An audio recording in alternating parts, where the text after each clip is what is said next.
You ask Tiger to solve.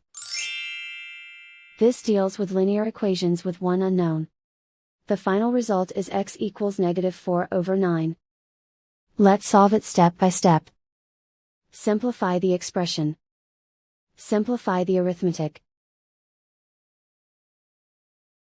Group all constants on the right side of the equation. Subtract 4 from both sides. Simplify the arithmetic.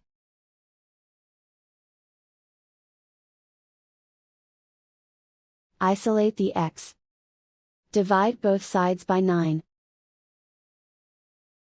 Simplify the fraction. And so the final result is x equals -4/9.